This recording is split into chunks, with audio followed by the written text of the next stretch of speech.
Hello, and welcome to Hofstra Law School's video Viewpoints series. I'm Kristen McMahon. With me today is Professor Andrew Schepard, Director of the Center for Families, Children, and the Law at Hofstra Law School. Recently, Professor Schepard was involved in drafting something called the Uniform Collaborative Law Act. Can you tell us a bit about that? Sure. A bit is, it's one of my passions. So I have to talk to you a little bit about what a uniform law is and what collaborative law is. A uniform law first. The Uniform Law Commission is one of the oldest law reform organizations in the United States. It's a national organization. Each state sends representatives every year to an annual meeting, and work goes on drafting before that annual meeting. And the idea of the organization is to recommend to the states that they all adopt the same law, because they're trying to create uniformity of laws between all of the states. So it passes laws in areas that it thinks are very important for states to be on the same page about. So we've had the Uniform Commercial Code, the Uniform Child Custody Jurisdiction Act, the Uniform Marriage and Divorce Act, the Uniform Arbitration Act. There's a lot of them. I was chosen for the Collaborative Law Project because I have expertise in both family law and alternate dispute resolution. Collaborative law is a relatively new form of alternative dispute resolution. It involves lawyers playing a limited purpose role for their clients. Lawyers and clients agree in advance that if they can't reach a settlement of the matter that's being sent to collaborative law, they sign a written agreement saying that the lawyers will not represent the clients anymore in litigation. So clients have to get new lawyers. It's a very serious commitment to settlement, basically, by the clients and the lawyers involved. In addition to that commitment, they use methodology for trying to promote settlements, like four-way meetings, voluntary disclosure of information, and no threats of litigation. That is the converse, in many ways, of truly adversarial hard bargaining.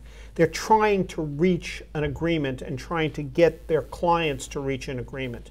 So there's a lot of transparency, and they also use, in collaborative law, most of it's in the divorce area, which is where obviously I come in. They use a lot of neutral experts, like financial experts, to do a financial projection for what the family's income is going to be and alternative settlement arrangements, and child experts to help the parents figure out what kind of parenting arrangements after divorce are in the best interest of children rather than fighting with each other. And so what was your role in the process of helping to develop this act? I was the chief researcher and drafter, and my students were the chief researchers and drafters with me. That was it's a 3-year project. We just published the results, the final results, in the Hofstra Law Review, but basically was my job to set the agenda for all of the meetings of the drafting committees, to provide them with background materials, to do the first drafts of the statutes, to do the first drafts of the report that precedes the statute, which explains what the subject is and why people should adopt it, and also to draft the commentary for each section of the statute saying this is the way we think it should be interpreted. It required a really long drafting process. It was 3 years. Just to give you an idea, the drafting committee would meet twice or 3 times a year in open meetings. Anybody can attend, and a lot of collaborative lawyers attended to give us their input, as did domestic violence experts, as did family law experts from around the country, judges, lawyers, mental health people attended. After those meetings, I would draft the statute or the commentary and so forth, present it, got comments, feedback. Then it gets read line by line. The statute gets read by line in this room where the Uniform Law Commission meets, and it looks like the United Nations. It's a vast room, and that basically anybody can stand up and say, I want an explanation of that, or I object to this particular phrase or clause, and up there trying to answer their questions and explain that to them. That happens once, then we revise the statute again, and the whole thing again, then it does it again before they pass it. So it was really quite an elaborate process, one which I actually was very pleased with and quite proud of to participate in. Our students got a fabulous educational experience.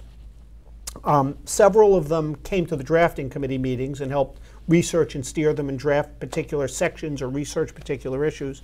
We also organized a national conference on collaborative law here, and so the collaborative law leadership came to Hofstra, and our students served as reporters for those conferences, and they wrote the issue papers beforehand. And finally, the Hofstra Law Review just came out with a special issue with the Collaborative Law Act and commentary about it. And my Family Court Review, which I edit, which is also a student-edited and run publication, is doing another special issue on collaborative law. It's a big deal. And it was worth doing, and it was overall a terrific project. So what are some of the next steps now? Have any states adopted it so far? Utah. There's a number of next steps. Each state, the Uniform Law Commission has representatives in each state. So they're supposed to go back and get the laws presented to the state legislatures, which meet at different schedules around the country. So there's two steps. First is the actual introduction of the bill in the state legislature. It's been introduced in 8 states. Then it's also been passed by Utah, and different states have different legislative processes. They're seeking, I think, 20 introductions this year. That's their goal, and then they're going to try to get all 50 by 3 years. The next thing also that happens is the Uniform Law Commission is in partnership with the American Bar Association. So the act gets presented to the House of Delegates of the American Bar Association, which is the governing body of the ABA, which is the major lawyers organization in the country. They get to vote whether they endorse the act. They don't get to change it. They only endorse it up or down. So there will be a debate this February at the ABA mid-year meeting in Atlanta by the House of Delegates about whether they want to endorse the Uniform Collaborative Law Act. And once these steps move forward, how does it ultimately impact lawyers and their clients? What I think I was saying is how important it is for divorcing and separating families, and it will be a process in the lawyer's toolbox. It'll be one option, of which there are now many: mediation, arbitration, collaborative law, neutral evaluations. This will be a recognized and valued option. So ultimately, most divorcing couples will get presented with this option by the lawyer who's representing them. Currently, collaborative lawyers, believe it or not, there's about 3,000 or 4,000 of them in the United States. They're actually quite well trained. They're organized into small practice groups. So this legislation gives them support for their work. And makes the option much more legitimate, and regularizes also what they have to tell their clients about the costs and benefits of the legislation. It also requires them to screen for domestic violence before they suggest to a client that the client participate in collaborative law. That's one of the great challenges in all alternative dispute resolution, is to reconcile it with the need to promote safety for victims of domestic violence. And what about Hofstra Law's own family law program? Do the students there learn about collaborative law and the options available? We are one of the first law schools to have a specialized course in collaborative law. I recruited a couple of wonderful collaborative practitioners and a psychologist to teach a collaborative family law course. So we're one of the first. It was offered for the first time last year, and it's terrific.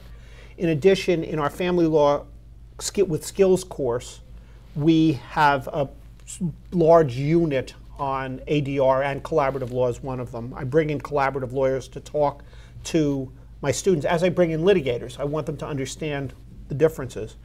And we have created a collaborative law externship program also. The New York State Unified Court System has created a collaborative law center, and they represent clients pro bono without fee, and they need more lawyers. So we've created an externship program where experienced collaborative lawyers will supervise our students. We're trying to figure out bridges between the classroom and the collaborative law in the classroom and collaborative law in practice to encourage those numbers of students who want to do it to participate.